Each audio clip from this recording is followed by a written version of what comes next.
I dragged my suitcase up the stone steps of the coastal inn I spent almost 10 years saving, only to find the lock changed and my nameplate gone. 6 cardboard boxes sat on the porch, topped with a note from my sister-in-law claiming they did this out of love so I could rest. They expected me to scream and beg. Instead, I smiled, knowing my family had just signed their own ruin. My name is Ella Crawford. I am 34 years old, and for the past 12 days, I had been breathing recycled, aggressively chilled conference room air in a Boston skyscraper, untangling a massive, multi-million-dollar audit scandal for a tech firm.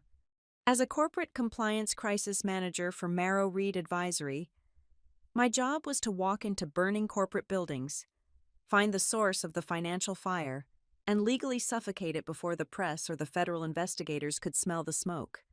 I was highly compensated for being ruthless, precise, and completely devoid of panic. But the grueling work left me hollowed out, carrying a bone-deep, cellular exhaustion that only one place on Earth could cure. That place was Blackwater House, driving down the oak-canopied roads of Beaufort, South Carolina. I rolled down the windows of my car, letting the thick, salt-heavy air of the low country wash over my face. The scent of pluff mud, sweetgrass, and distant ocean brine was supposed to be my reset button. I had poured my life savings, my annual bonuses, and nearly 10 years of my youth into buying and restoring that historic boutique inn by the marsh. It was a sprawling, elegant estate of weathered brick, wraparound porches, and flickering gas lanterns. It was not just a piece of real estate, it was my sanctuary, built brick by brick with my own hard-earned money. But as I turned my vehicle into the crushed oyster shell driveway, the quiet anticipation curdling in my stomach told me something was violently wrong. The first glaring red flag was the brass owner nameplate. The elegant plaque that used to proudly declare my name next to the heavy mahogany double doors was gone. In its place was nothing but a pale rectangular shadow on the vintage brickwork. I parked the car and stepped out, the gravel crunching too loudly under my heels in the dead silence of the afternoon. I looked up toward the eaves.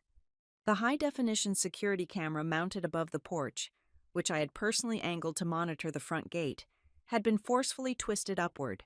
It was now blindly staring at the Spanish moss dripping from the branches of the ancient live oak tree. My pulse remained perfectly steady. Crisis management trains you to observe the entire board before you make a move. I walked up the wide stone steps, my eyes locking onto the heavy electronic keypad on the front door. It was a completely new model. The sleek, commercial-grade black casing I had installed last year had been replaced by a cheap, off-the-shelf brushed nickel unit from a local hardware store. Then, my eyes drifted to the side of the porch. Lined up neatly against the freshly painted white railing were 6 heavy cardboard moving boxes. They were not packed with any semblance of care. Sticking out of the top of the nearest box was my favorite cashmere winter coat, completely crumpled beneath a heavy stack of confidential legal files I had archived last spring. In another box, I saw old, framed photographs of me and my college roommates jammed sideways. The glass cracked on one of them. I reached into the third box, pushing aside a jumble of loose pens, charger cables, and softcover notebooks. My fingers brushed against cold metal. I pulled it out. It was my grandfather's antique silver pocket watch, the delicate glass face dangerously exposed, tossed in with random household junk like a forgotten, worthless trinket. Resting on the very top of the center box was a thick, cream-colored envelope. My name was written on it in swirling cursive. I recognized the overly stylized, pretentious handwriting immediately. It belonged to Ivy, my brother's wife. I broke the wax seal and unfolded the heavy stationery. The words were written with a sickening, manufactured sweetness that made the back of my neck prickle. "Dearest Ella," the letter began, "we are doing this because we love you. You need to rest. The family has convened and agreed that you are in no condition to carry your heavy burdens alone anymore. Your mental exhaustion has become a serious danger to your well-being. Therefore, we have decided to temporarily take over the management of the property until you are capable of self-management again. Please, Find a quiet place to heal. We have everything under control. I read the words temporarily take over and incapable of self-management twice. The audacity was so perfectly, coldly executed that it was almost breathtaking.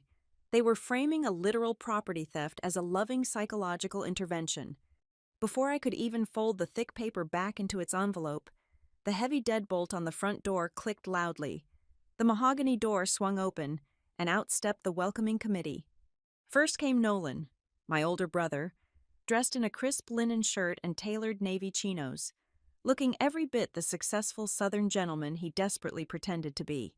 Beside him was Ivy, her hands clasped tightly in front of her chest, her face fixed in a mask of practiced, sorrowful concern. Flanking them, standing on my own porch with their thumbs hooked casually into their heavy duty belts, were two local police officers. They looked at me as if I were a confused trespasser wandering onto their private estate. They looked at me as if they were the rightful, undisputed masters of Blackwater House. "Ella," Nolan said, his voice dripping with a rehearsed, heavy sorrow. He took a half step forward, holding his hands out with his palms open in a gesture of surrender. "I am so deeply sorry we had to do it this way, but you were not returning any of our calls. You left us with no choice." I did not say a single word. I just stood on the top step and watched him perform. "You have been working yourself straight into the ground," Nolan continued, looking subtly over his shoulder to make sure the two officers were absorbing his tragic narrative. "We all see the signs, Ella. The massive stress from your corporate job, the crushing weight of running this in. Mom and Dad found those prescription bottles in your old bedroom at their house, the sleeping pills. We know you are struggling with a severe dependency. We had to step in to protect you from yourself. We had to activate an emergency management rights protocol to protect the asset before you ran it into the ground." Ivy dabbed at the corner of her perfectly dry eye with a folded tissue. "We just want you to get better, sweetie. You look so terribly frail." They expected a massive, explosive scene. The police officers shifted their weight, clearly bracing for a hysterical, unhinged woman. They were waiting for me to scream, to cry, to throw the cardboard boxes off the porch into the mud, to demand violent entry into my own home. They desperately needed me to act crazy to validate the neat, tidy narrative they had meticulously spun for the local authorities. But I felt absolutely no anger. The fiery rage they expected was completely absent, instantly replaced by a crystalline, freezing clarity. My eyes drifted away from Nolan's pleading, pathetic face and moved down to his side. His left hand was gripping a thick, leather-bound briefcase. I recognized that briefcase. It was the expensive one he used for his failing, perpetually struggling event-planning business, but right now, it was bulging. I could see the stiff edges of freshly printed, legally bound documents with blue backing paper protruding from the strained zipper. In that single sharp moment of observation, the confusing fog of a petty family drama completely evaporated. The cold, hard, undeniable structure of a corporate heist revealed itself right in front of my eyes. Nolan did not care about the physical house. He did not care about the antique furniture, the expensive landscaping, or the luxury linens inside. He was holding corporate documents. The phrase emergency management rights he had just used was not a casual family term. It was a highly specific legal maneuver. I realized with absolute certainty that they were not just trying to kick me out of my coastal retreat for a few months. They were actively trying to hijack the underlying corporate entity, the very limited liability company that held the title, the operating bank accounts, and the massive equity of Blackwater House. They were staging a hostile corporate takeover, and they had dressed it up as an act of familial love. I let out a slow, steady breath, letting the humid air fill my lungs. I did not raise my voice a single decibel. I did not clench my fists.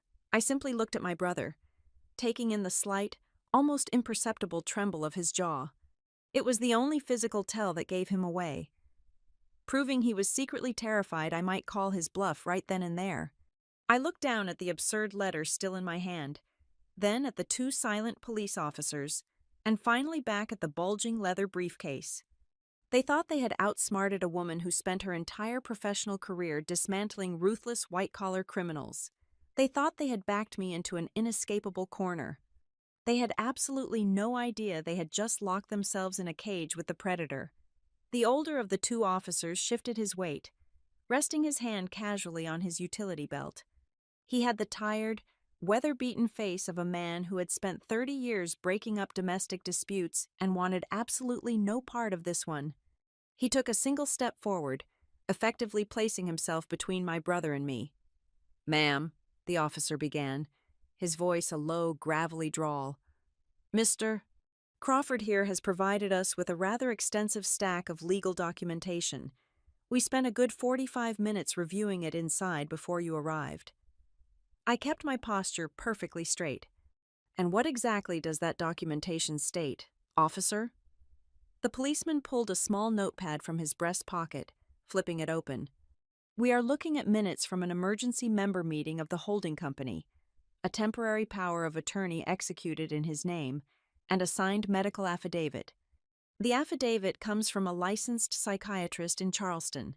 It declares you medically unfit to execute your fiduciary duties due to severe psychological distress and substance dependency." A medical affidavit. I almost let a cold smile slip onto my face. They had actually found a doctor willing to stake his medical license on a phantom diagnosis for a woman he had never met. Or, more likely, my father had called in a massive favor from one of his country club associates.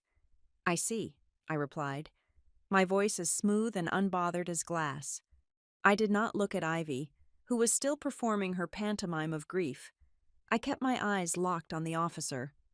"Would it be possible for me to view this allegedly binding paperwork?" Just a glance. From where I am standing, Nolan eagerly stepped up, puffing out his chest. He was desperate to wield his new power. He clicked open the brass latches of his leather briefcase and pulled out a thick stack of stapled papers. He held the top sheet outward, keeping it a safe 3 feet away from my hands, clearly terrified I might lunge forward and tear it to shreds. He did not understand that I did not need to touch the document.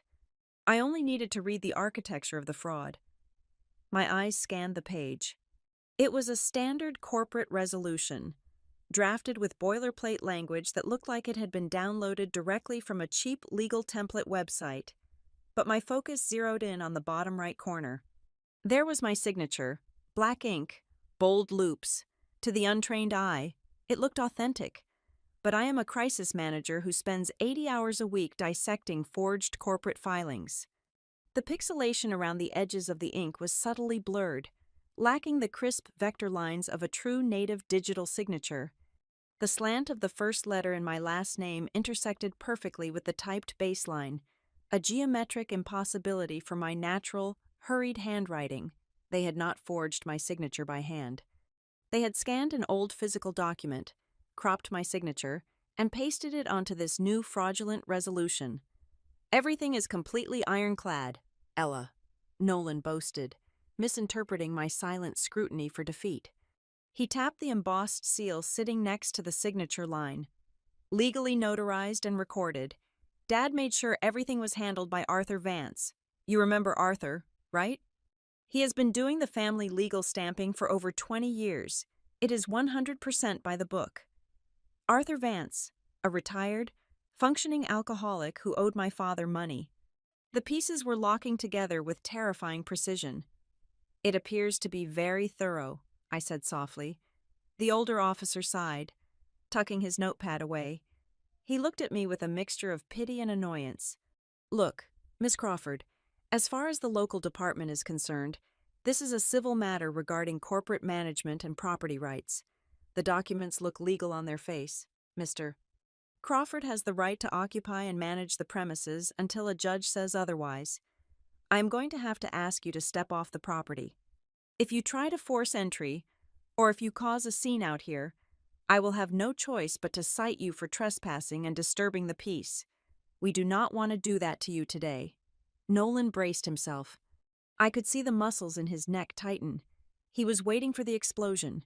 He was waiting for me to scream that it was my house, my money, my blood and sweat. He needed me to act like a lunatic, so the cops would drag me away in handcuffs, sealing his narrative perfectly. "Of course, officer," I said smoothly, taking a deliberate step back toward the gravel driveway. "I completely understand your position. I will not cause any trouble.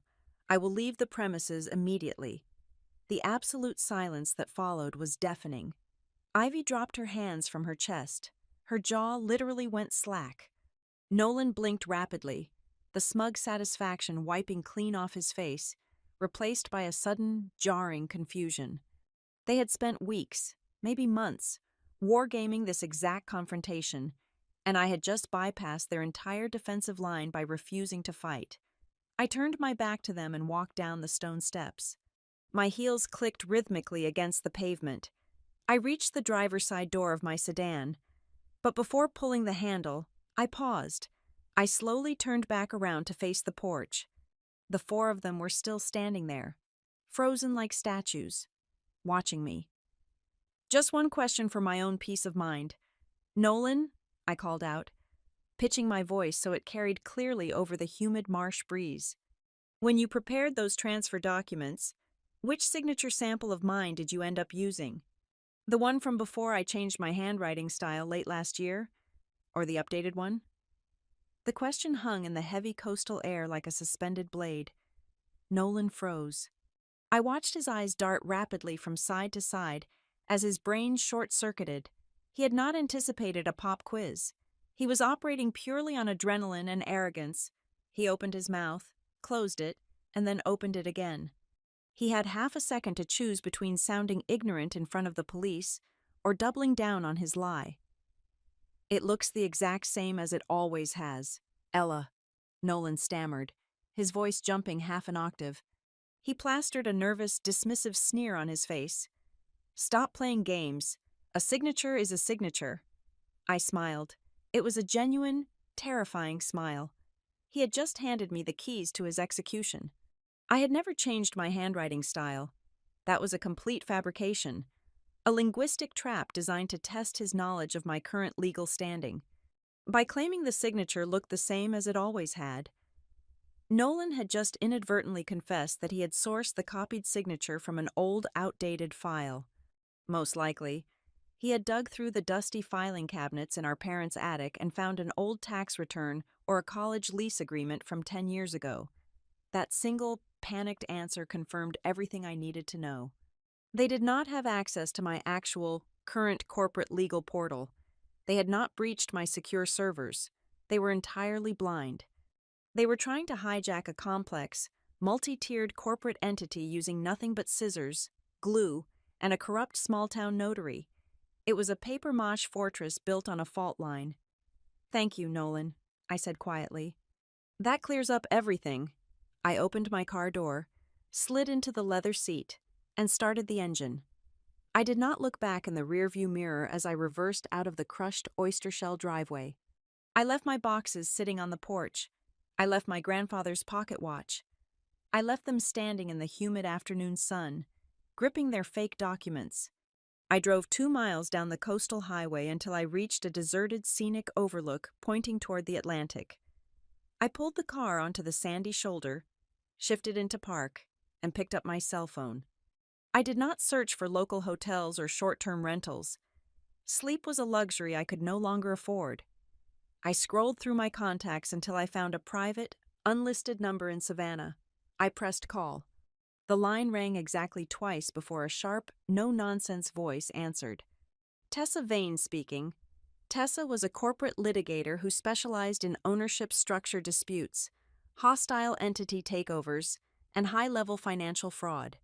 She was a legal predator, a woman who ate arrogant businessmen for breakfast and picked her teeth with their stock options. She was also the only person who had looked at my family dynamic 6 months ago and told me I was standing on a landmine. "Tessa," I said, my voice dropping into the cold, clinical register I used for work. "You were right." There was a brief pause on the other end of the line. The sound of keyboard clacking instantly stopped. "They made the move?" "They staged an intervention," I replied, staring out at the gray, churning waters of the ocean. "They locked me out of the property. Nolan showed up with a police escort. a forged corporate resolution, and a fake medical affidavit claiming I am mentally incompetent. Tessa let out a low, dark chuckle that vibrated through the phone speaker. It was not a sound of sympathy. It was the sound of a shark smelling blood in the water. A fake medical affidavit? Good Lord. Ella, that is not just a desperate move. That is a suicidal one. I warned you they were going to try and crack the shell. They did not crack the shell, I corrected her, gripping the steering wheel tight. They printed a picture of the shell and got my father's drunk country club friend to notarize it. Nolan just confirmed to me that he used an ancient signature sample from a family archive. They are flying completely blind. Oh, this is going to be spectacular, Tessa murmured, the amusement clear in her voice. Where are you right now? Sitting in my car on Highway 21? I have nowhere to sleep tonight, and my brother currently possesses my $1 million estate. Drive down to Savannah, Tessa commanded instantly. I have a secure corporate apartment you can use. Do not engage with them. Do not text your mother. Do not call the local police chief. Just get here. I am on my way, I said. Ella, Tessa added, her voice dropping into a deadly serious tone. Are you ready to burn them down? Because once we pull the trigger on the structural traps you built into that property, there is no going back. This will not end with an apology at Thanksgiving. This ends with federal prison time. I looked at my reflection in the rearview mirror. I looked exhausted, pale, and entirely devoid of mercy. I do not want an apology. Tessa, I said quietly, I want them to bleed out on their own paperwork.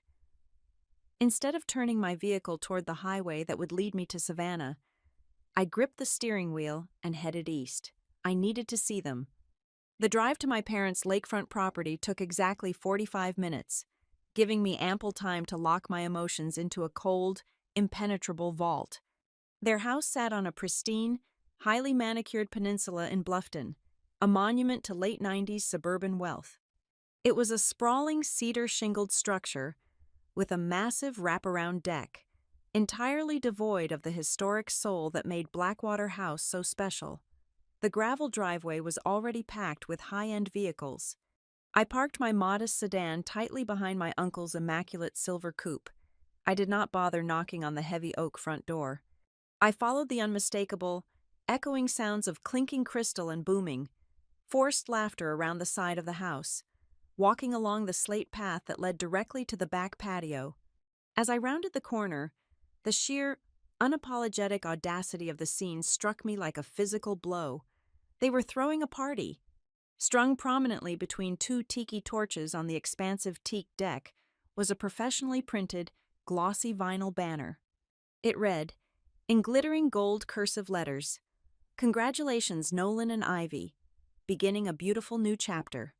Below the banner, a catered spread of artisanal charcuterie, imported cheeses, and silver chafing dishes rested on a long linen-draped table. About a dozen close relatives and family friends were mingling under the afternoon sun, swirling expensive wine in their glasses. They were celebrating. They had successfully ambushed me, stolen my life's work, kicked me to the curb, and immediately ordered catering to toast their victory. My mother, Celeste, spotted me first. She was wearing a flowing white linen dress, her hair perfectly blown out and sprayed into an unyielding helmet of blonde waves. The bright, hostess smile instantly vanished from her face, replaced by a tight, irritated grimace. She set her wineglass down on a side table with a sharp click and marched toward me, her heels striking the wooden deck with aggressive intent. "What on earth are you doing here?" Celeste hissed, keeping her voice low so the guests standing 10 feet away would not overhear. Her eyes darted nervously toward my aunt and uncle. "You are supposed to be finding a quiet place to rest. Nolan called us and said you agreed to leave the premises peacefully." "I left my property." "Mother," I replied, my voice perfectly level and devoid of any fluctuation. "I did not agree to go into witness protection. Tell me, is this the official morning reception for my tragic mental breakdown, or are you just skipping straight to the inheritance phase?" Celeste crossed her arms over her chest, immediately defensive and utterly unapologetic. Do not use that sarcastic tone with me, young lady.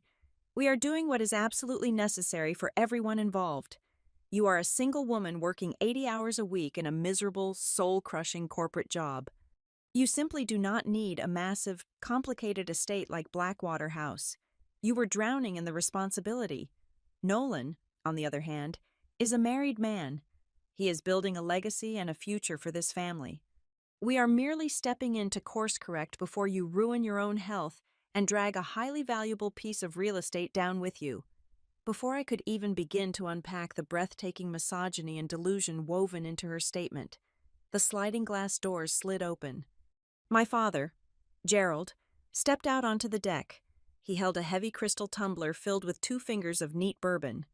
He wore his standard weekend uniform, a pastel polo shirt tucked into crisp khaki shorts, topped off with an expensive woven leather belt. For 35 years, he had worked as a commercial loan underwriter for a mid-sized regional bank. He firmly believed this resume made him an undisputed, infallible legal scholar. Ella, Gerald announced, taking a slow sip of his bourbon. He did not look angry. He looked unbearably smug, possessing the supreme confidence of a mediocre man who thought he had just pulled off the heist of the century. I am actually quite glad you decided to show up. It saves me a very tedious phone call tomorrow morning. We need to discuss the seamless transition of the operating bank accounts. There is no transition, I stated flatly, locking my eyes onto his. There is only a highly fraudulent piece of paper you cooked up with a corrupt, small-town notary. Gerald scoffed loudly, waving his free hand in the air as if swatting away a pesky mosquito. Do not be so dramatic. You do not understand the complex mechanics of corporate structuring. I spent nearly 4 decades writing commercial paper and assessing risk.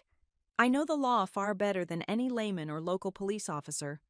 What we did was simply reallocate dormant family assets to maximize their utility. You were letting millions of dollars in pristine equity sit completely idle.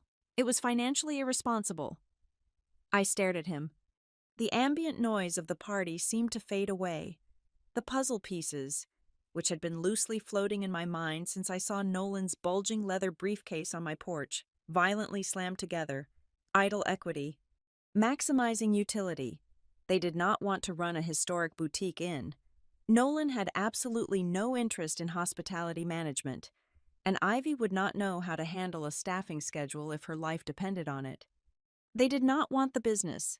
They wanted the raw, unencumbered equity trapped inside the brick and mortar. How far underwater is he? I asked, my voice slicing through the humid air like a scalpel. My father blinked, his smug smile faltering for a fraction of a second. Excuse me? Nolan, I clarified, taking a deliberate step forward, forcing my father to hold his ground. The polite chatter around the charcuterie board began to die down as a few relatives sensed the shifting atmospheric pressure. Harbor Ember Events. I heard the industry whispers last quarter. His luxury yacht charter division completely imploded, didn't it? He failed to secure the necessary maritime permits, and he had to refund a massive corporate client. Combine that with the exorbitant overhead for his flashy downtown office space and his desperate need to maintain appearances. He is drowning in debt. What is keeping him afloat right now? High-interest personal loans? Merchant cash advances? Celeste's face flushed a deep, ugly shade of red. Your brother is a visionary entrepreneur. He takes calculated risks.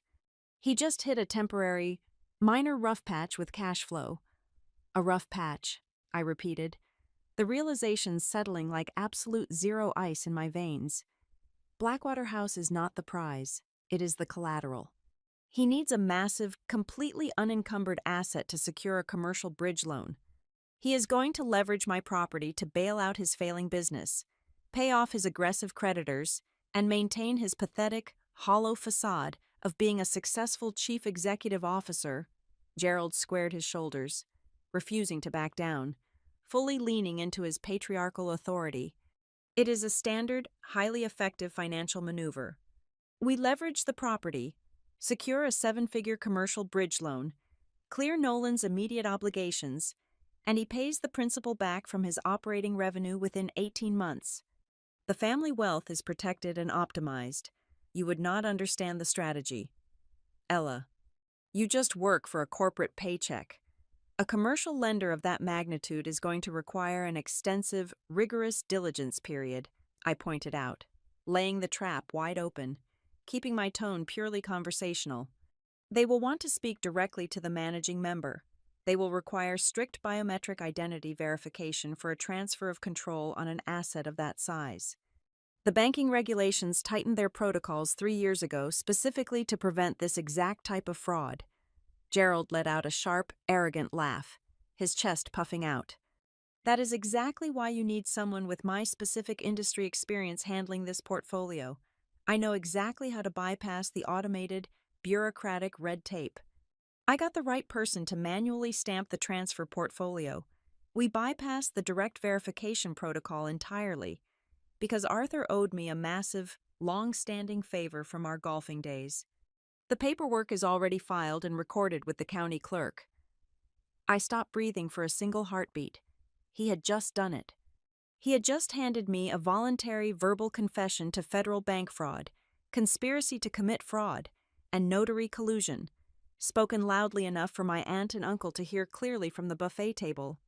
He was so utterly blinded by his own arrogance and his desperate need to prove his superiority that he genuinely thought he was bragging about a clever business loophole. I looked at my mother, her hands clutching her white linen dress, desperate to maintain the fragile illusion of a perfect, wealthy family. I looked at my father, swirling his bourbon, entirely convinced he was the master of the financial universe. "You absolute fools," I whispered. The sheer, unadulterated pity in my voice was so genuine that Gerald's smug expression finally cracked. He opened his mouth to shout a reprimand, but the words died in his throat. "I am leaving," I said, turning my back on them. I walked halfway across the wooden deck, the only sound the sharp click of my heels. But just before I reached the slate path leading to my car, I paused. I looked back at the silent, staring crowd of relatives, taking in their frozen expressions, and finally locked eyes directly with my father. "You did not take an asset," I said, my voice carrying cleanly and effortlessly over the gentle lapping of the lake water. "You just accepted everything that comes with it. And not a single one of you is qualified to read the back of the contract."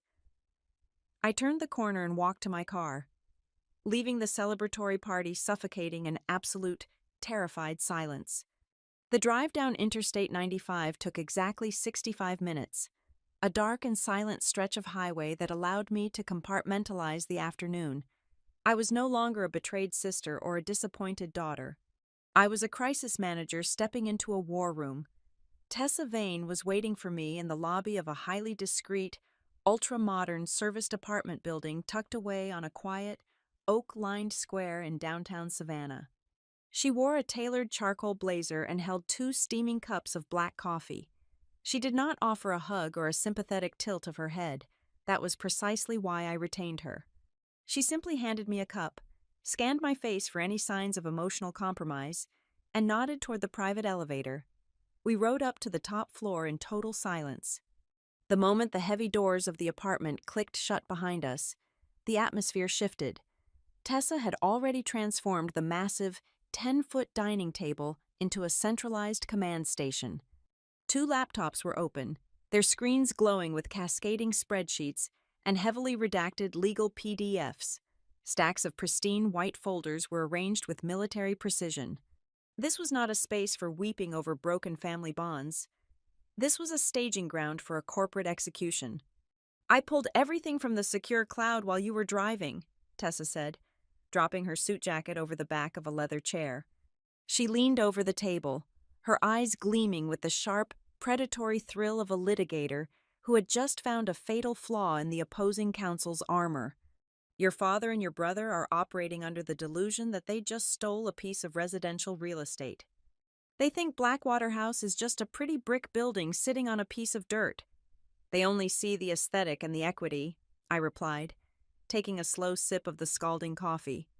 I walked over to the table and looked down at the central document Tessa had highlighted.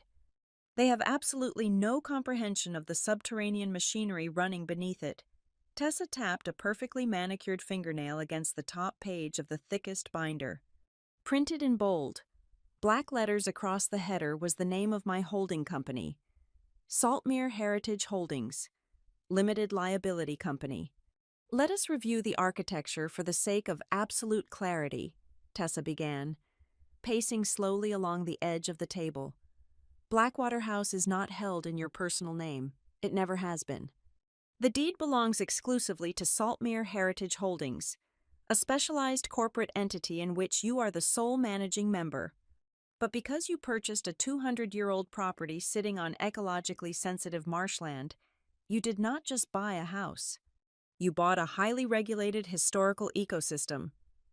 I nodded, feeling the familiar, comforting rhythm of legal strategy taking over my nervous system. When I bought the dilapidated property 5 years ago, the restoration required a massive influx of specialized capital.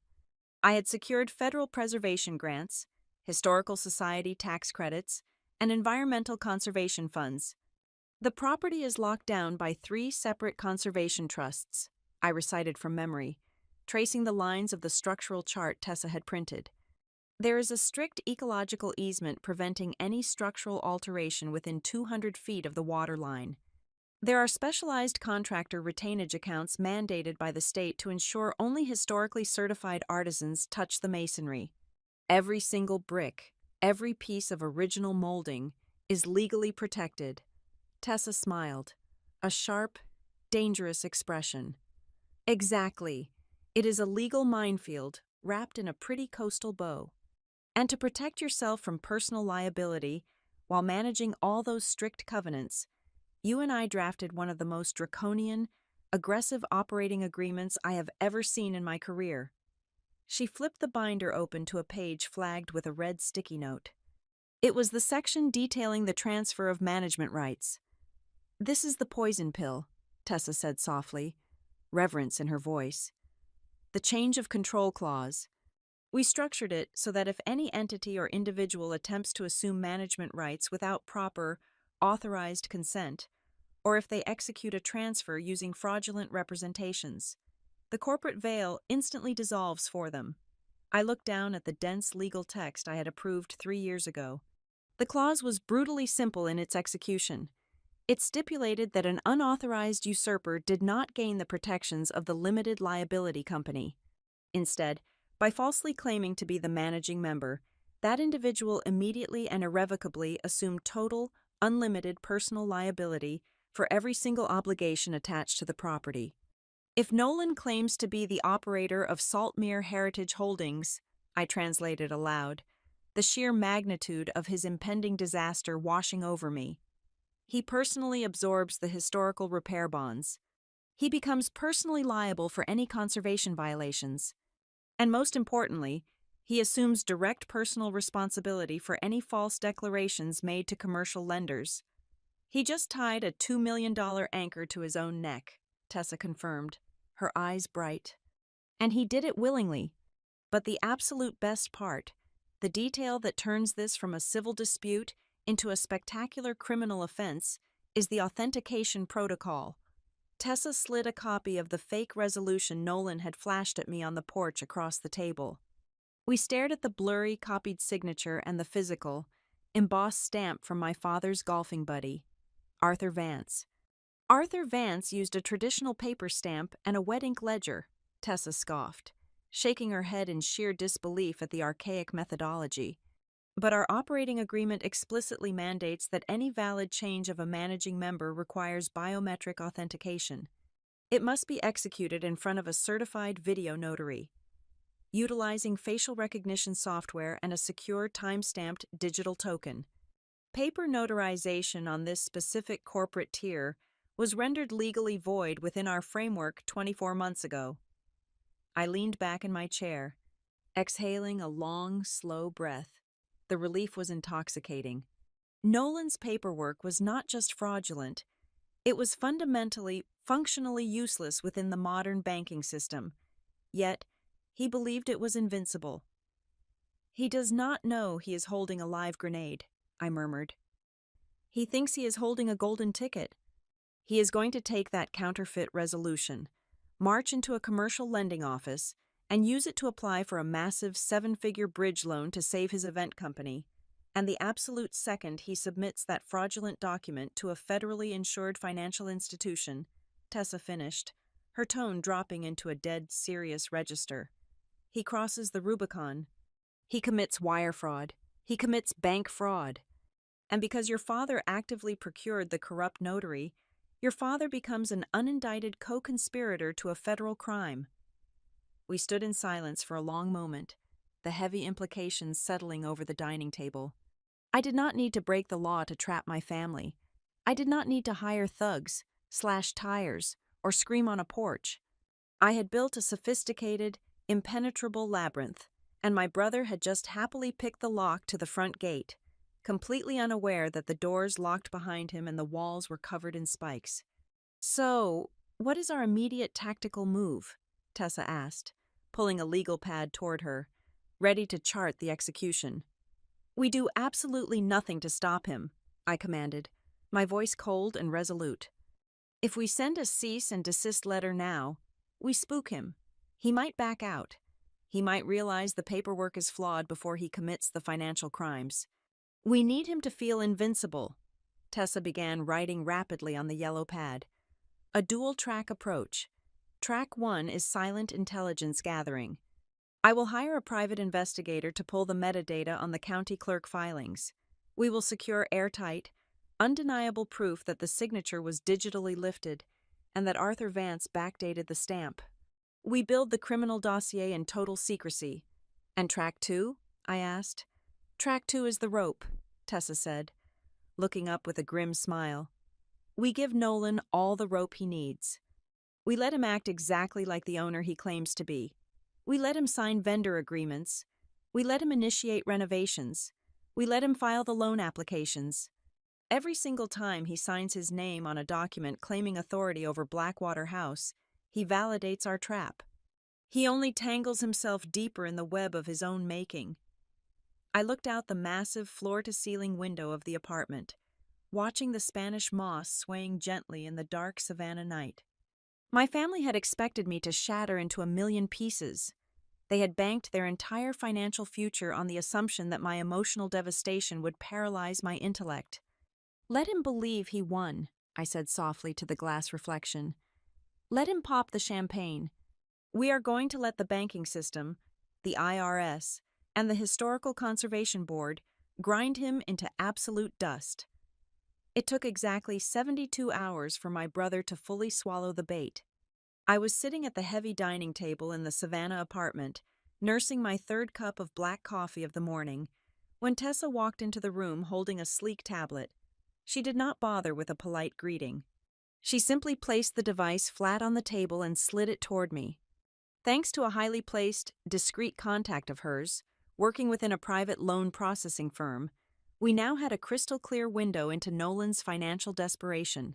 He had formally submitted an application for a commercial bridge loan. The requested amount was staggering, over $2,600,000. The lender was Redcrest Capital Partners, a notoriously aggressive private equity fund operating out of New York that specialized in high-risk, high-yield debt. They were not a friendly regional bank that might overlook a missing signature for a prominent local family. They were a ruthless, algorithm-driven firm known for eagerly seizing assets the absolute moment a loan covenant was breached. Nolan saw them as a financial lifeline, completely blind to the fact that he was jumping straight into a shark tank. I scrolled through the digitized copy of his application portfolio, feeling a chilling mixture of professional awe and profound disgust. Nolan had constructed an absolute masterpiece of perjury. In the executive summary, he explicitly claimed that the management rights of Blackwater House had been legally and amicably transferred to him because I had taken a voluntary, indefinite leave of absence to seek inpatient psychiatric treatment. But the lies did not stop at the mere transfer of power. He fabricated an entire narrative, stating I had surrendered my equity in exchange for the family assuming the property's allegedly massive operational debts. He attached wildly inflated revenue reports, including bar graphs showing a projected revenue increase of 250% over the next 12 months. He drafted completely fake booking projections. The most damning document in the entire stack, however, was a signed indemnity letter. In it, Nolan legally certified, under penalty of federal perjury, that there were zero material internal disputes regarding the ownership or operation of the asset. While Nolan was busy committing federal wire fraud on paper, his wife was orchestrating a parallel disaster in the physical world. Ivy had immediately appointed herself the supreme creative director of the property. Her weapon of choice was social media. Through a dummy account Tessa had established, we watched Ivy broadcast the systematic desecration of my meticulously preserved inn. She posted a constant barrage of short video updates, enthusiastically announcing the dawn of a vibrant new era for the estate. In one clip, she was standing in the grand parlor, waving her hand over a pile of cheap, mass-produced modern velvet chairs she had ordered to replace the authentic 19th century antiques. In another agonizing update, she gleefully filmed an unvetted contractor applying a thick coat of harsh, glaring white paint directly over the original, hand-carved mahogany bar in the main dining room. She was rapidly transforming a dignified, historic sanctuary into a tacky, blindingly bright stage set designed exclusively to host ostentatious weddings. Her destruction was not just aesthetic, it was legally lethal. By bringing in non-certified contractors to rip down original moldings, she was actively violating the strict covenants of the 3 conservation trusts I had spent years negotiating. Every post she made, every aesthetic crime she committed, was perfectly time-stamped, geolocated, and immediately downloaded to our secure servers. Behind the scenes, the pressure within the family was reaching a critical boiling point. We knew this because Ivy lacked the discipline to keep her mouth shut. She could not resist bragging to her sorority sisters, and one of those sisters, completely appalled by the blatant theft, had quietly started forwarding screenshots of their private group chats to my personal email address. Through these leaked messages, the internal dynamics of their little syndicate became glaringly obvious. My father, Gerald, was not just anxious, he was actively panicking. He had personally guaranteed 2 of Nolan's smaller business loans from his failed yacht venture. This meant if Nolan went bankrupt, Gerald's own comfortable retirement accounts would be targeted next. That was the true, ugly engine driving this entire conspiracy. It was never about my health or my well-being. It was a desperate, highly coordinated effort to save Gerald's country club membership and Nolan's leased luxury vehicle. The messages showed Gerald aggressively pressuring Nolan to secure the loan disbursement as rapidly as humanly possible to pay off several unforgiving creditors who were threatening immediate legal action. Meanwhile, my mother, Celeste, had deployed her own specific brand of psychological warfare. She treated her smartphone like a military command center, systematically calling every aunt, uncle, and second cousin in our expansive southern family tree. Her mission was to control the narrative by entirely assassinating my character.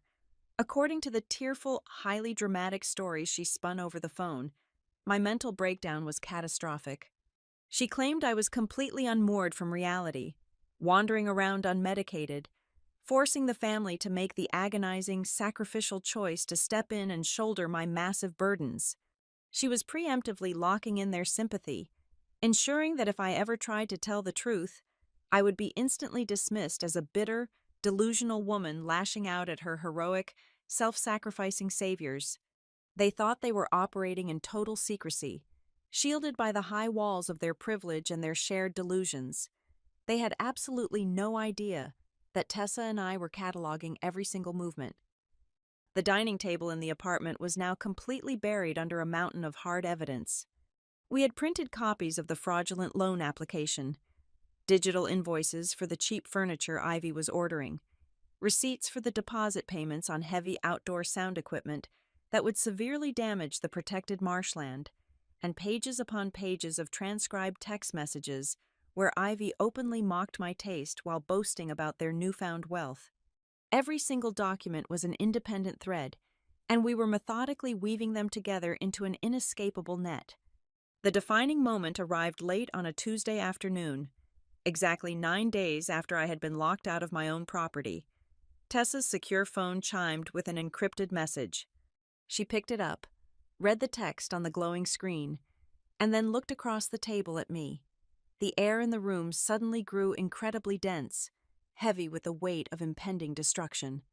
Redcrest Capital Partners had officially approved a preliminary, temporary disbursement of funds to ensure the immediate operational stability of the property. I leaned back in my chair, staring up at the ceiling. The game had fundamentally shifted. Up until that precise second, my family's actions, while maliciously intended and technically fraudulent, had been entirely confined to the theoretical realm of forged paperwork, breached family trust, and aesthetic vandalism. If they had stopped there, if they had gotten scared and walked away before the ink dried, the situation might have been untangled with a massive civil lawsuit and a few bruised egos. But they had not walked away. They had pushed the final button. The money had officially moved. 7 figures of heavily monitored, federally regulated private equity cash had just electronically flowed into a commercial bank account based entirely on a fabricated identity, a stolen corporate shell, and a forged signature. There was no going back now. There was absolutely no possibility of a tearful apology or a sudden change of heart saving them from the consequences. Nolan had just converted a localized, petty family dispute into a high-stakes financial crime, and the inescapable machinery of the American legal and banking systems had just locked its iron jaws firmly around his throat. The incoming phone call arrived on a crisp Tuesday morning, breaking the heavy silence of the Savannah apartment. I stared at the glowing screen, watching my sister-in-law's name flash repeatedly. I let it ring exactly 4 times before sliding my finger across the glass to answer. "Hello," I whispered, keeping my vocal cords loose so my voice sounded thin, raspy, and thoroughly defeated. "Oh, sweetie, I am so glad you finally picked up," Ivy cooed. Her voice dripped with an artificial sugary syrup that immediately set my teeth on edge. It was the exact tone one might use to soothe a frightened, unpredictable animal. "The family has been so incredibly worried about you. We just want peace. Nobody wants an ugly, drawn-out legal battle that will only damage your fragile health further. We want to settle this privately, with love." She proposed a formal mediation session for the following afternoon. The location she chose was highly strategic, the downtown office of Nolan's personal commercial attorney. It was home turf for them, a controlled environment where they could dictate the pacing and the pressure. "I will be there," I replied softly, and hung up the phone before she could deliver another patronizing platitude. I spent 2 full hours the next day carefully curating my physical appearance to match the exact psychological narrative they had constructed for me. I needed to walk into that room looking like a woman whose spirit had been entirely shattered by the weight of the world. I bypassed my tailored corporate suits and selected a heavy, oversized gray cashmere sweater that swallowed my frame, making me look small, frail, and physically diminished. I washed my face but applied zero makeup, allowing the dark, bruised-looking circles under my eyes to take absolute center stage. I left my hair damp and unstyled, tying it back into a messy, careless knot. When I finally looked in the mirror, I did not see a ruthless crisis manager. I saw the ghost my family desperately needed me to be. The law office was located in a generic, mid-tier commercial plaza that smelled of stale filter coffee and cheap lemon furniture polish. A nervous receptionist ushered me down a narrow hallway and pushed open the heavy glass door to the main conference room. The visual impact of the room was exactly as I had anticipated. It was a perfectly staged tribunal. Nolan sat at the absolute center of the long, polished mahogany table. He was flanked by Ivy on his immediate right, and my parents sitting shoulder to shoulder on his left. At the far end of the table sat a balding, violently sweating attorney, whose ill-fitting, shiny suit screamed of low-level traffic court rather than high-stakes corporate litigation. They were all sitting up perfectly straight, radiating a sickening, synchronized aura of complete superiority. They were the jury, the judge, and the executioners, waiting patiently for my unconditional surrender. I pulled out a chair at the opposite end of the table and sat down, keeping my eyes fixed firmly on the wood grain in front of me. I let my shoulders slump forward, collapsing my posture inward. Nolan cleared his throat, adjusting his expensive silk tie with a practiced, arrogant flick of his wrist. He leaned forward, lacing his fingers together, and launched into a meticulously rehearsed monologue. He spoke for 10 uninterrupted minutes. He utilized hollow corporate buzzwords like synergy, optimization, and reallocating underperforming assets. He declared that my historic property was no longer a stagnant, unprofitable burden dragging our family down. Under his visionary leadership, he proclaimed, the estate was going to be completely transformed into the undisputed, highly lucrative crown jewel of his luxury event planning empire. He spoke with the supreme, blinding confidence of a chief executive officer rescuing a failing subsidiary, completely ignoring the fact that his own business was bleeding cash and he had just committed massive federal financial crimes to stay afloat. When he finally finished his self-aggrandizing speech, the sweating lawyer slid a thick, blue-backed legal portfolio across the polished wood. It stopped exactly 3 inches from my hands. This is a comprehensive settlement and non-disclosure agreement, the lawyer stated, his voice tight and nervous. In exchange for a one-time lump sum payment of $85,000, you will formally recognize your brother's management rights as permanent and legally binding. You will entirely waive any and all future civil claims regarding the transition of the estate. Furthermore, the document contains a strict confidentiality clause.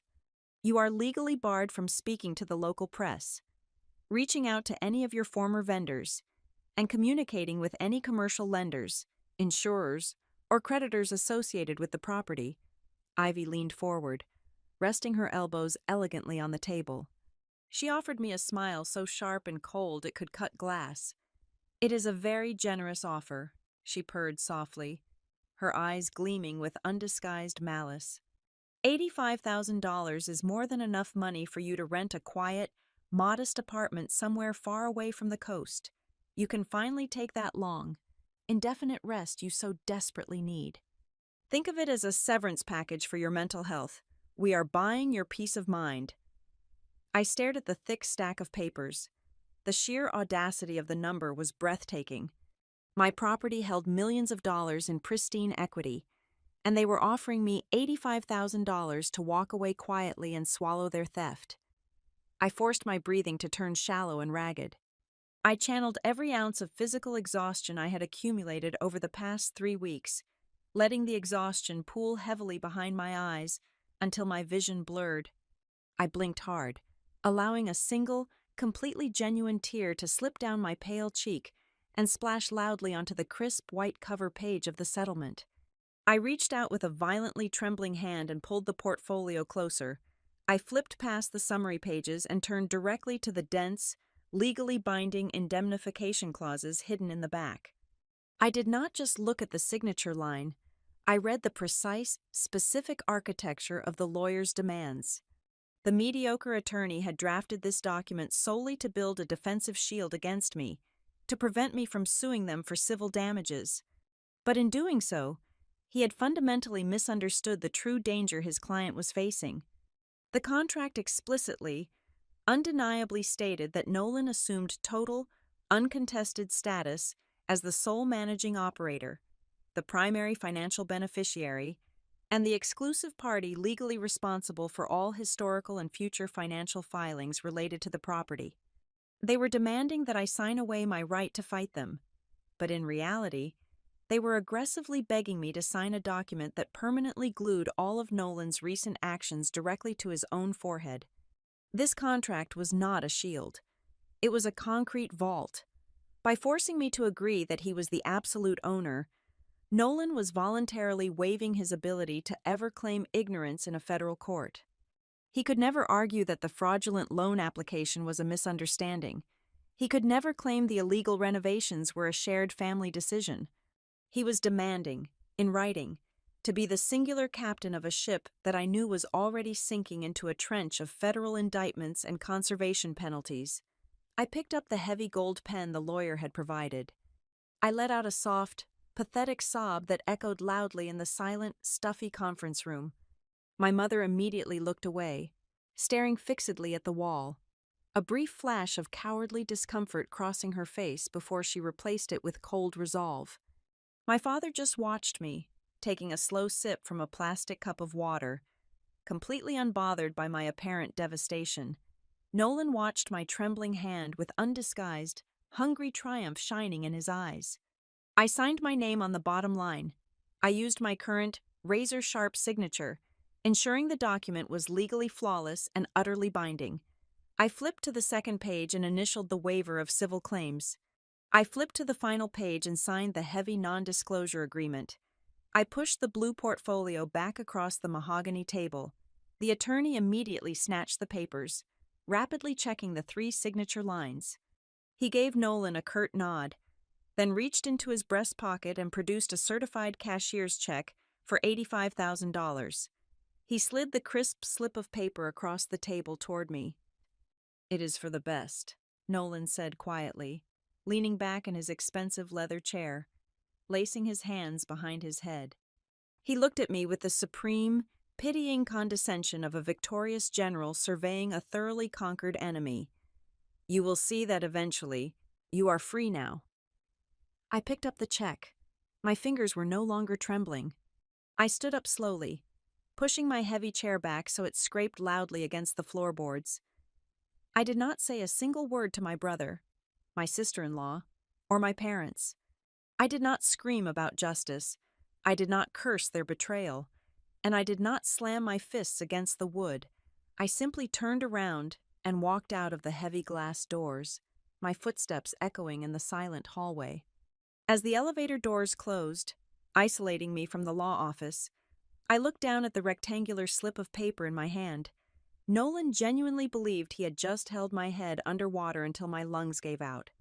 He had absolutely no comprehension that by forcing me to sign that specific settlement, he had just firmly bolted his own hands to the steering wheel of a vehicle that was already accelerating off a massive cliff. The moment the massive wire transfer hit the newly minted, highly fraudulent corporate bank account, a very specific, deeply American strain of toxic greed blossomed within my family. It was the kind of rabid, unchecked consumerism that only infects people who have never actually had to sacrifice or bleed for the money they are spending. They possessed a distinctly modern flavor of delusion. They firmly believed that because they looked wealthy and acted wealthy, they were inherently entitled to the millions of dollars they had just hijacked. They felt absolutely zero guilt because, in their twisted narrative, I was merely the temporary, unpaid laborer who had kept the seat warm until the rightful patriarch arrived to claim his throne. Within 48 hours of the private equity fund releasing the first heavy tranche of cash, Nolan went to work. He did not invest a single dime of that bridge loan into the actual operational infrastructure of the historic inn. Instead, he treated the commercial funds like a personal lottery jackpot meant to immediately validate his fragile ego. His first move was an act of pure financial desperation disguised as savvy management. He rapidly paid down the aggressive, high-interest personal loans that were suffocating his failing event business, temporarily and artificially resurrecting his plummeting credit score. Once the immediate heat from his creditors was extinguished, the vanity purchasing began in earnest. Nolan drove off a dealership lot in a fully loaded, black-on-black luxury pickup truck, a massive, gas-guzzling behemoth that cost over $90,000. He had absolutely no practical use for a heavy-duty work vehicle, but in his mind, it projected rugged, masculine success. The next day, he purchased a heavy, ostentatious Swiss diving watch, a solid gold monstrosity that retailed for nearly $40,000. He made sure the oversized timepiece casually peeked out from under his tailored French cuffs in every single picture he took. Worst of all, he signed a binding contract and wired a $50,000 deposit to a commercial landscaping firm to bulldoze a massive section of the protected coastal marshland located at the edge of the property. He wanted to pour concrete and build a permanent outdoor amphitheater for his future luxury wedding clients, completely ignoring the fact that the soil he was ordering them to dig into was federally protected wetland. Ivy, meanwhile, was unleashed upon the interior of the house like a localized natural disaster. She immediately hired a notoriously expensive, entirely unqualified interior decorator from Charleston to transform my meticulously restored historical sanctuary into a nightmare she confidently labeled coastal glam. It is a deeply offensive modern aesthetic that relies entirely on erasing genuine history and replacing it with sterile, mass-produced luxury. I watched the desecration unfold in real time.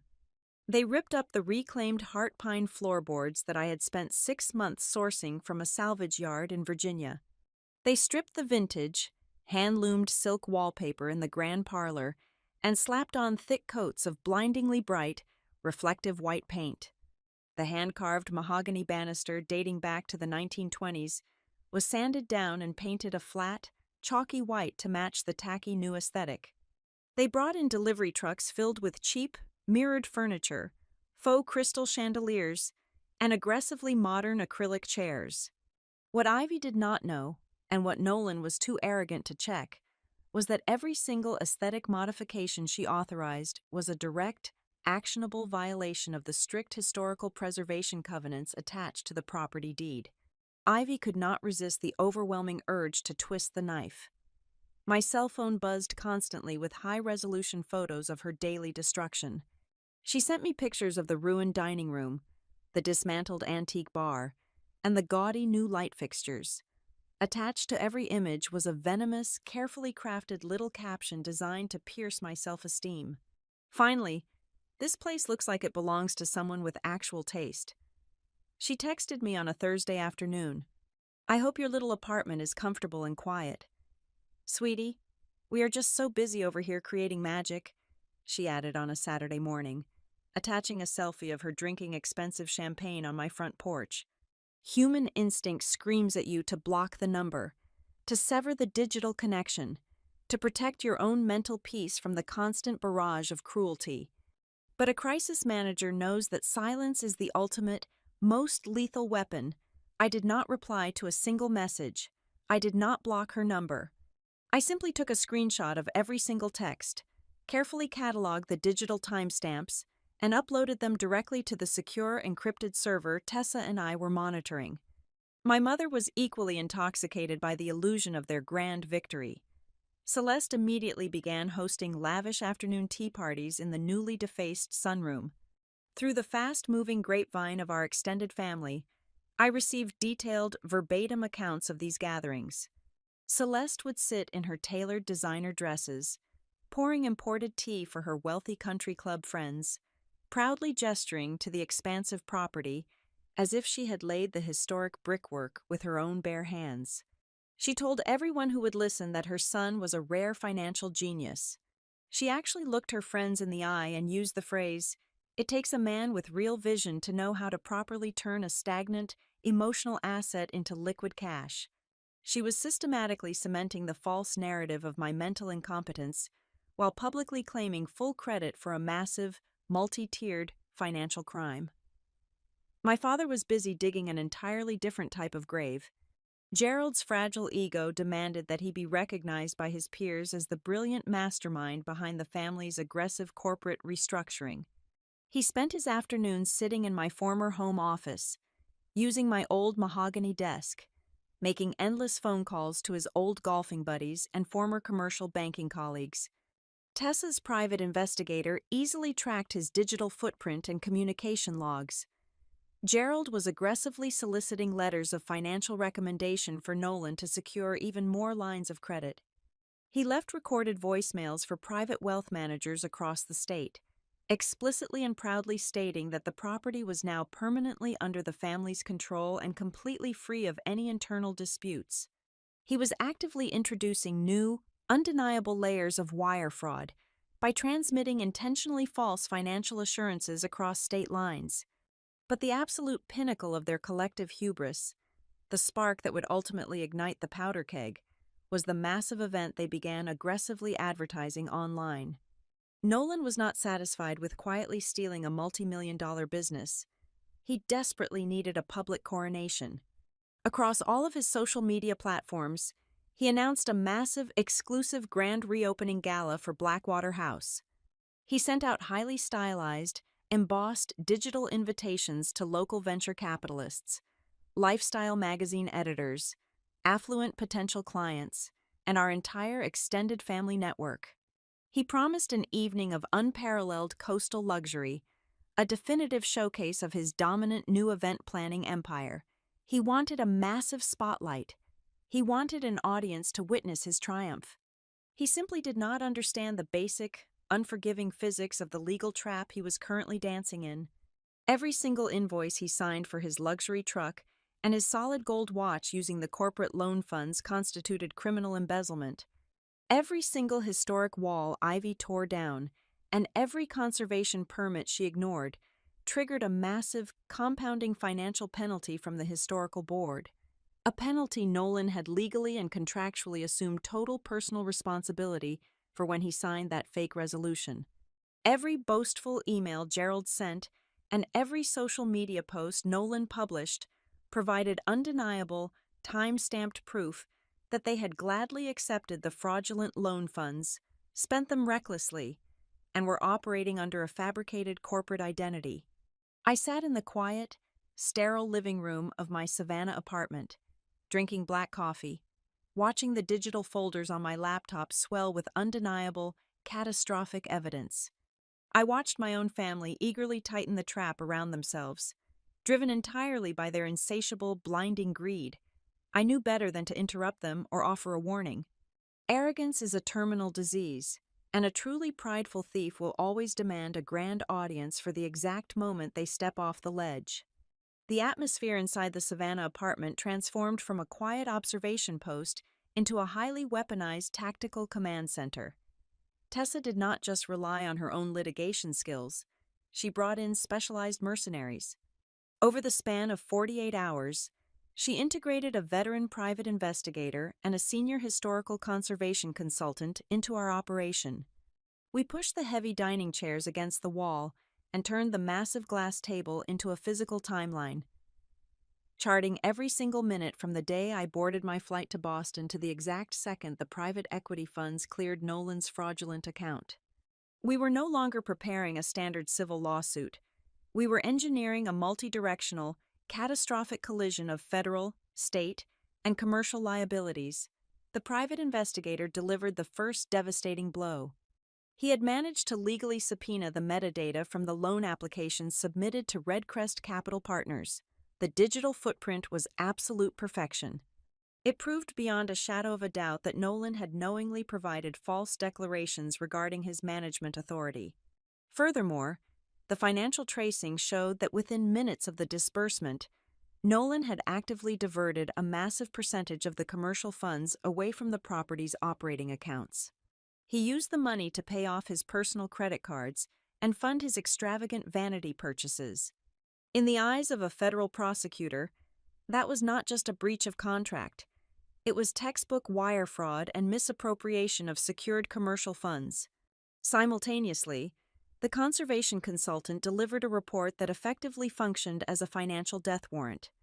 She had reviewed the photographs of Ivy's ongoing renovations and cross-referenced them with the strict ecological and historical easements attached to the deed. The unauthorized removal of the original heart pine floors and the destruction of the protected marshland to build the outdoor stage were classified as severe, irreversible violations. The Heritage Restoration Fund has a zero-tolerance policy for this level of desecration, the consultant explained, tapping a manicured finger against the printed photographs. The moment we notify the board, they will immediately revoke the historical status. That action automatically triggers a clawback clause. The state will demand the immediate, full repayment of every single grant used to restore the property over the last 5 years, plus severe punitive damages. Because Nolan had aggressively forced me to sign that settlement agreement acknowledging him as the sole, undisputed operator, he had legally insulated me from the fallout. The state would not look at my corporate shell. They would look directly at him.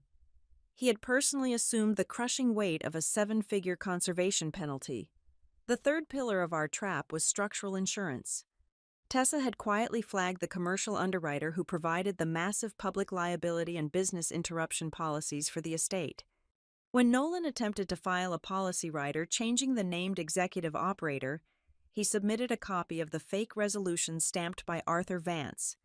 The insurance carrier has an absolute requirement for biometric or video authentication on ownership transfers for commercial hospitality venues, Tessa said, a cold smile playing on her lips. They are currently reviewing the paper-stamped document. By tomorrow afternoon, they will formally reject it and issue a notice of cancellation due to fraudulent misrepresentation. Without that commercial liability umbrella, operating a public event venue is illegal. If a single guest trips and falls on that property, Nolan faces infinite personal exposure. We did not leave my father out of the impending bloodbath. The private investigator had easily traced the communication logs between Gerald and the disgraced notary. We possessed printed copies of the email chain where my father attached a scanned PDF of my old signature, accompanied by a message begging Arthur to bypass the mandatory physical presence requirement to expedite the paperwork. Gerald had left a glowing, undeniable trail of conspiracy to commit fraud, permanently destroying his decades-long reputation in the regional banking sector. But the most spectacular, unpredictable weapon in our arsenal arrived entirely by accident, courtesy of the thieves turning on each other. Ivy had hired the expensive Charleston interior designer to execute her tacky vision for the inn. However, that designer was not a fool. She was a businesswoman who quickly realized her new clients were authorizing the illegal demolition of federally protected architecture. Terrified of losing her own professional license and facing massive fines, the designer quietly sought legal counsel. Her lawyer immediately reached out to Tessa to negotiate an immunity agreement in exchange for cooperation. As part of that immunity deal, the designer handed over a digital flash drive containing pure gold. Ivy possessed the survival instincts of a cornered rat. She had recently realized that Nolan was structuring his new event planning corporate entities entirely under his own name, quietly freezing her out of any actual legal equity or financial control over the newly acquired wealth. Paranoia set in immediately to protect herself. Ivy had started using her smartphone to secretly record her private arguments with Nolan inside the master bedroom of my house. During a drunken, complaining lunch with her designer, Ivy had played the audio files to prove how unfairly her husband was treating her. The designer had covertly copied the files and surrendered them to us. Tessa plugged the drive into her laptop and pressed play. The audio was crisp and clear, capturing the heavy, humid silence of my former bedroom, followed by the unmistakable sound of my brother pouring a drink. "You are panicking over absolutely nothing." Nolan's arrogant voice echoed through the apartment speakers. "Ella will never have the spine to make a big deal out of this. She signed the settlement. She took the $85,000. She is a broken, exhausted corporate drone who just wants to sleep." "But the bank," Ivy's voice whined in the background, tight with anxiety. "What if Redcrest actually sends an inspector before the grand reopening? What if they look at the original incorporation dates?" "They will not look at anything," Nolan scoffed loudly. "Listen to me. Only the result matters. I got the stamp, I filed the paper, and the money is in my account. Once the money clears, everything becomes reality. We just have to spend it fast enough so nobody can untangle the knot. We took the house, Ivy. We won." Tessa paused the recording. The silence in the room was absolute. That single audio file instantly vaporized any potential defense Nolan might try to mount in a courtroom. He could never claim he was genuinely trying to help his sick sister. He could never claim he misunderstood the complex legal structures. He had explicitly articulated his criminal intent, acknowledging the fraud, the theft, and his deliberate strategy to outrun the consequences. "We have them," Tessa said softly, closing her laptop. "We have the bank fraud, the insurance void, the conservation violations, the notary collusion, and the explicit verbal confession. We have enough ammunition to level the entire family tree. Do you want me to file the injunctions and freeze the accounts right now?" I stood up and walked over to the floor-to-ceiling window, looking out over the city. I thought about the sheer, blinding arrogance required to steal a person's life work and immediately throw a party to celebrate it. Nolan had invited local magazines, influential venture capitalists, and every single member of our extended family to his massive grand reopening gala scheduled for Saturday night. He wanted a coronation. He desperately needed the world to watch him wear the crown he had stolen. "No," I replied, my voice perfectly calm and devoid of mercy. "Do not file a single piece of paper today. Do not freeze his accounts. Do not interrupt his preparations." Tessa raised an eyebrow, a slow, predatory understanding washing over her face. "You want to let the party happen." "I want to let him stand on his victory stage," I confirmed, turning back to face the table of evidence. "If we strike him down in a quiet courtroom on a Tuesday morning, he will spend the rest of his life spinning a narrative where he was the victim of a legal technicality. He needs to face his destruction in front of the exact audience he desperately wanted to impress. We will give him exactly 5 minutes of uninterrupted glory. We need him to look out at that crowd, grab the microphone, and publicly, proudly confirm that Blackwater House belongs entirely to him." I looked down at the forged signature on the fake resolution. "Once he publicly claims the throne," I said, "we burn the entire castle down around him." The air on Saturday evening was thick with the scent of expensive perfume, roasted oysters, and the unmistakable metallic tang of stolen money. Blackwater House was completely ablaze with light. Spotlights had been aggressively positioned in the ancient oak trees, casting stark, theatrical shadows over the historic brickwork. The crushed oyster shell driveway was overflowing with imported sports cars and black luxury sedans. A live jazz quartet was playing on the newly poured, entirely illegal concrete patio.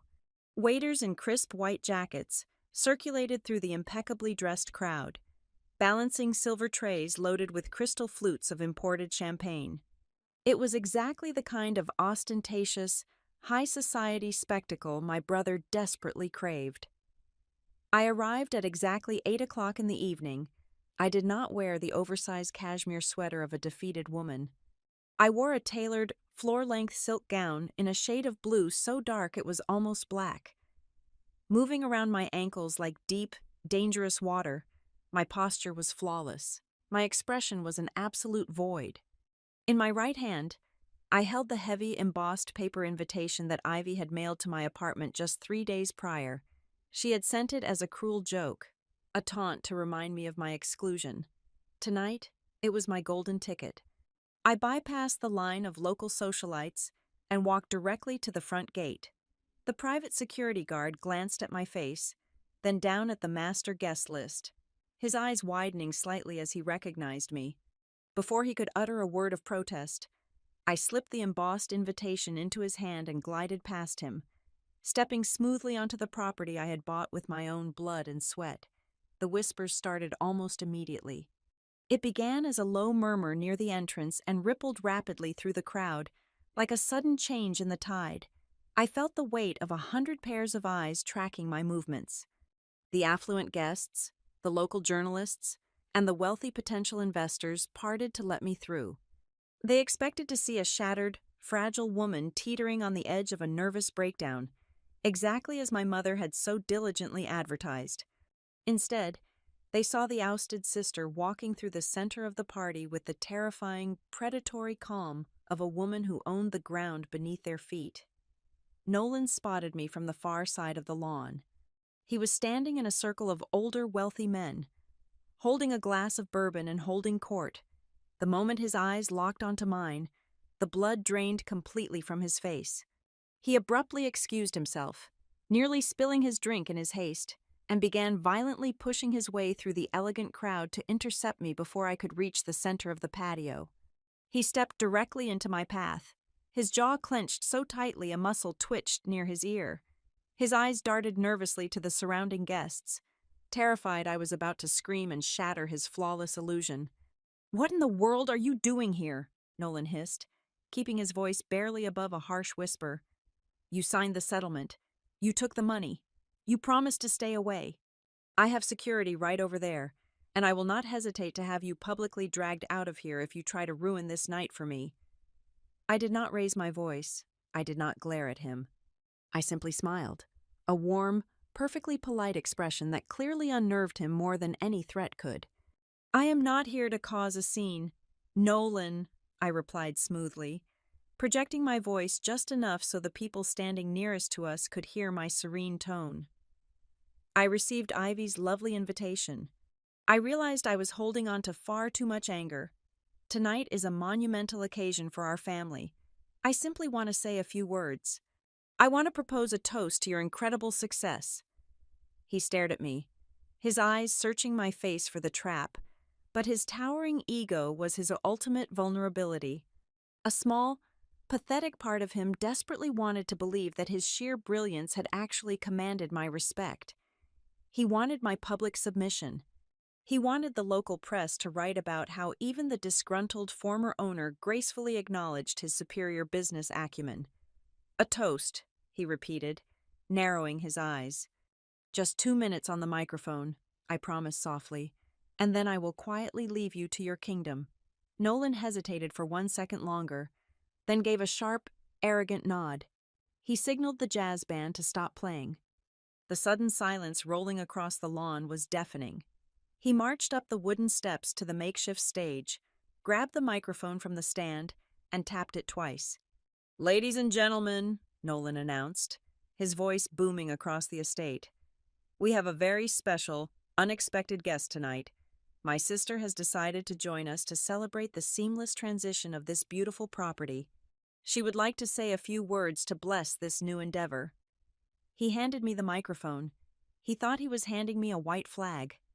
I stepped into the blinding glare of the stage lights. I looked out over the sea of faces. I saw my mother standing near the bar, her hand covering her mouth in sheer panic. I saw my father gripping the railing of the porch, his face pale. I saw the investors leaning forward, holding their champagne glasses, eager for a touching family reconciliation. "Good evening," I began, my voice echoing clearly over the massive outdoor speakers, ringing across the dark water of the marsh. "I want to thank all of you for being here tonight to witness the dawn of this magnificent new era. When I first purchased this property, it was merely a historic relic, but my brother, Nolan, is a man of singular vision." I paused, letting the silence stretch, holding the entire crowd in the palm of my hand. Nolan stood off to the side, his chest puffed out, drinking in the praise. "Nolan saw what I could not see," I continued, adopting the exact, hollow corporate dialect he loved to use. "He recognized the absolute necessity of optimizing dead capital. He saw a way to unlock the massive liquidity trapped inside these ancient brick walls. He looked at a deeply regulated, historically bound family heritage and boldly declared that it could be transformed into a high-yield, liquid cash machine." A murmur of polite, appreciative laughter rippled through the crowd of investors. Several men in expensive suits nodded in agreement. This was their language. This was the rhetoric of ruthless, successful capitalism. Nolan actually beamed, raising his bourbon glass toward me in a silent salute. "It takes a truly fearless operator to execute a structural reorganization of this magnitude," I projected, my voice steady and commanding. "It requires the kind of absolute commitment that ignores all boundaries." And Nolan did exactly that. He bypassed every single traditional hurdle to stand before you tonight as the undisputed master of this estate. Then, I dropped my smile. The temperature on the stage seemed to instantly plummet. The friendly, polished warmth vanished from my face, replaced by a cold, surgical precision. I shifted my posture, squaring my shoulders, transforming from a defeated sister into the corporate executioner I was trained to be. "He unlocked this property," I said, my voice dropping an octave, slicing through the humid night air like a freshly sharpened blade. "By utilizing a completely forged corporate resolution, he optimized the dead capital by submitting a digitized, counterfeit signature to a corrupt notary public. He secured the $2.6 million capital injection, you see, funding this very party by committing intentional, documented wire fraud and lying directly to a federally regulated private equity firm." The absolute silence that crashed over the lawn was so profound I could hear the gentle rustle of the Spanish moss in the trees. The smiles instantly melted off the faces of the investors. The local journalists lowered their champagne glasses and frantically reached for their phones. Nolan froze, his glass hovering halfway to his mouth, his eyes widening in sheer, unadulterated horror as the trap finally snapped shut around his throat. He transformed this historical heritage, I continued, speaking slowly, ensuring every single syllable echoed flawlessly across the estate, by illegally destroying federally protected conservation wetlands to pour the concrete under your feet. He canceled the commercial liability insurance with his fraudulent paperwork, meaning that every single guest standing on this property right now is currently trespassing on an uninsured, active crime scene. My mother let out a sharp, choked gasp, dropping her crystal tea glass onto the floorboards where it shattered into 100 pieces. I turned my head slowly, locking eyes directly with my brother, who was now trembling uncontrollably under the stage lights. "You demanded to be the sole managing member," I said, delivering the final, crushing blow. "You signed a binding legal settlement demanding total, uncontested control. So, if you are truly the legal owner, Nolan, then congratulations. You did not just steal a house. You just became personally, individually responsible for every single document you forged, every protected wall you destroyed, every commercial loan you stole, and every single lie you told. The stage is entirely yours." I lowered the microphone, placed it gently onto the wooden floorboards, and turned my back on the blinding lights. Nolan's initial reaction was a bark of hollow, desperate laughter.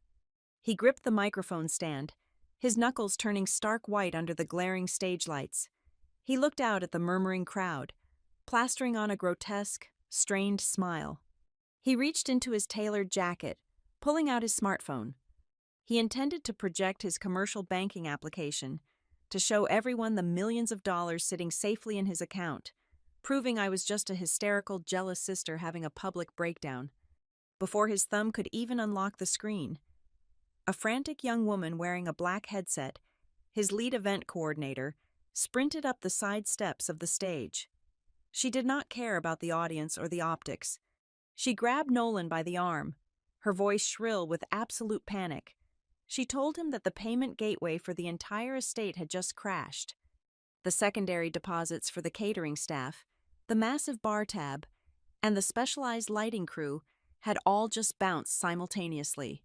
The vendors were threatening to pack up their equipment and leave the property right that second unless they received instant, verified wire transfers. Nolan stared at her, the color draining entirely from his face. He frantically tapped his phone screen, but the banking application simply displayed a stark red error message indicating a hard freeze. That was the exact moment Tessa Vane stepped out from the shadows of the ancient oak trees. She did not walk alone. Flanking my attorney were two individuals who radiated pure, unadulterated institutional authority.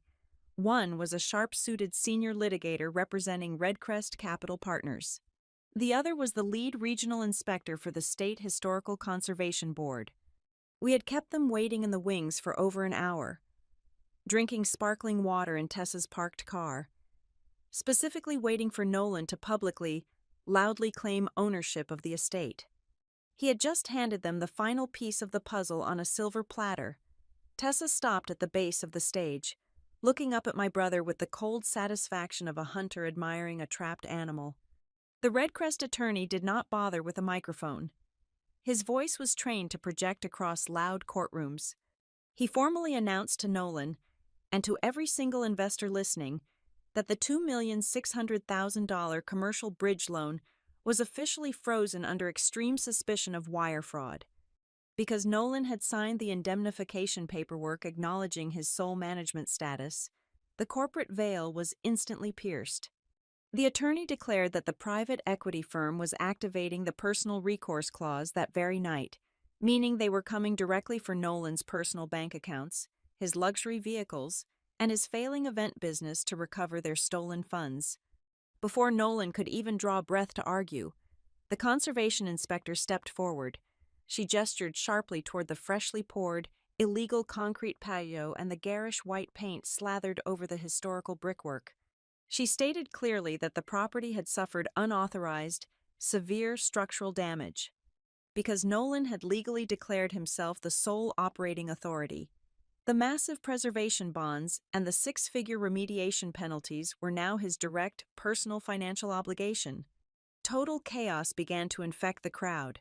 Wealthy investors discreetly placed their champagne flutes on passing trays and rapidly headed toward the valet stand, desperate to distance themselves from a massive federal crime scene. "This is completely absurd," a booming voice yelled over the rising panic. My father, Gerald, pushed his way to the front of the stage. His face was purple with rage. He was still desperately clinging to his delusion of being the smartest man in the room. "I am a retired commercial underwriter. You cannot execute a freeze without a formal injunction. My son is the legal owner of this entity, and the paperwork was properly notarized." Tessa turned her piercing gaze toward my father.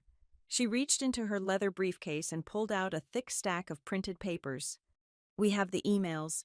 "Gerald," Tessa said, her voice dripping with absolute venom. "We have the timestamps and the internet protocol addresses from your home computer. We know you contacted Arthur Vance.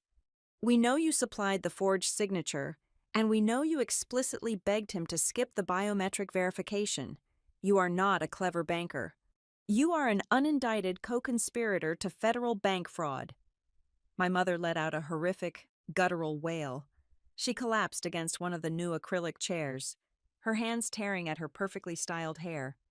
The flawless, sacrificial narrative she had spent weeks selling to her country club friends was dead. There was no tragic daughter to save. There was only a family of greedy, clumsy thieves. Nolan spun around, his eyes wild and cornered. He looked at Ivy, who was standing frozen near the bar. True to his cowardly nature, he immediately tried to redirect the blast. He pointed a shaking finger at his wife, yelling that the illegal renovations were entirely her fault, that she had ordered the demolition without his permission. He deeply underestimated the survival instincts of a woman who had just realized she was married to a sinking ship. Ivy's face contorted into a mask of pure, vicious rage. She marched toward the stage, her expensive heels clicking sharply. She did not try to defend her aesthetic choices. She went straight for the jugular. She screamed, at the top of her lungs, that Nolan was a complete fraud. She announced to the remaining guests, the terrified vendors, and my shattered parents, that Nolan had explicitly told her his ultimate plan in their bedroom. She quoted him verbatim, shrieking that he had promised to use Blackwater House until it was completely drained of equity, and then he would gladly sell out his own parents to save his own skin if the authorities ever caught on. The family detonated right there on the lawn. Gerald lunged toward the stage, screaming obscenities at his son. Nolan shouted back, blaming my father for the flawed notary scheme. Ivy stood in the center of it all, hysterical and vicious, while Celeste sobbed uncontrollably into her hands. The grand reopening dissolved into an absolute nightmare. The remaining guests fled into the night, tires screeching on the oyster-shell driveway as they abandoned the toxic sinking ship. The vendors angrily loaded their trucks, shouting about lawsuits. The Red Crest attorney formally served Nolan with a thick stack of federal injunctions, effectively sealing the property and locking every single financial asset tied to his name. My father and my brother were sucked into an inescapable vortex of impending federal investigations, completely stripped of the money, the prestige, and the reputation they thought could shield them. I did not stay to watch them get hauled away in the metaphorical handcuffs. I walked out through the front gate, stepped into Tessa's waiting car, and drove back to Savannah. The next morning, the coastal air was cool and washed clean by a brief, early sunrise shower. I drove back to Beaufort and parked outside the iron gates of Blackwater House. The property was cordoned off, a temporary legal freeze placed upon it while the state and the lenders inventoried the damage. I walked past the silent, empty lawn and stood alone on the edge of the sprawling porch. The heavy cardboard boxes containing my life were still sitting exactly where they had left them weeks ago. I looked closely at the wooden pillars. The cheap, blindingly bright white paint Ivy had ordered was already beginning to bubble and peel away in the humid, salty air, revealing the solid, impenetrable historical wood underneath. I took a deep breath. For the first time in my entire life, looking at the wreckage my parents and my brother had caused, I did not feel a single ounce of sorrow, guilt, or obligation. The heavy, suffocating chain of familial loyalty had been completely severed. I felt incredibly, wonderfully light. They thought they stole a house. What they actually stole was the last moment I ever considered them family. Thank you so much for listening to this story today. I would absolutely love to know where you are listening from. So please drop your location and your thoughts in the comments below so we can connect and share our perspectives.